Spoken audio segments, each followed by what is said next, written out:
పూరీని hotel style లాగా పొంగేలాగా ఎలా చేయాలో చూసేద్దాం. పూరీలో 2 ఇంగ్రీడియంట్స్ వేసాను. లాస్ట్ వరకు అయితే చూడండి, పొంగుతూ వస్తాయి.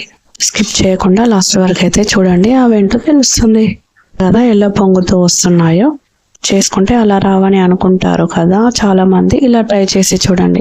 అయితే 2 కప్పుల గోధుమ పిండిని జల్లించి అయితే ఒక ప్లేట్లోకి తీసుకోవాలి. ఇందులోనే కొద్దిగంత రవ్వ వేసుకోవాలి అండి, ఉప్మా రవ్వ. అందులో 1 స్పూన్ షుగర్ కూడా యాడ్ చేయాలి. టేస్ట్కి సరిపడా కొద్దిగా సాల్ట్ పిండిని వేసి మంచిగా మిక్స్ చేసుకోవాలి. ఒకసారి అయితే మంచిగా కలుపుకున్నాక అయితే దీనిలో గోరువెచ్చని వాటర్ పోసుకుంటూ మంచిగా చపాతీ పిండిలాగా అయితే కలిపేసుకోవాలి. అయితే చూసుకుంటూ కలుపుకోవాలి. దీనికి ఇలా మంచిగా చపాతీ ముద్దలాగా కలుపుకున్నాక ఒక 10 నిమిషాలు అయితే ఈ ముద్దనైతే పక్కకు పెట్టేసుకోవాలి.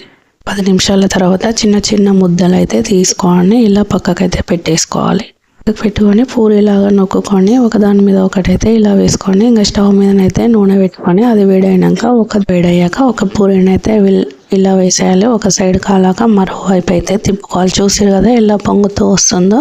వైపులా అయితే కాల్చుకున్నాక టిష్యూ పేపర్లో వేసుకోవాలి. దీనిలో నూనె మాత్రం వేడిగా ఉండాలి. పూరీ చేసేటప్పుడు 1 by 1 పూరీలన్నీ కాల్చుకోవాలి కదా. ఎలా పొంగుతూ వచ్చాయో మీరు కూడా ఈ టిప్స్ అయితే ఫాలో అవ్వండి. రెసిపీ అయితే చూసింది కదా, మీరు కూడా ఒకసారి ట్రై చేయండి. ఎలా వచ్చిందో కామెంట్ అయితే చూసేయండి.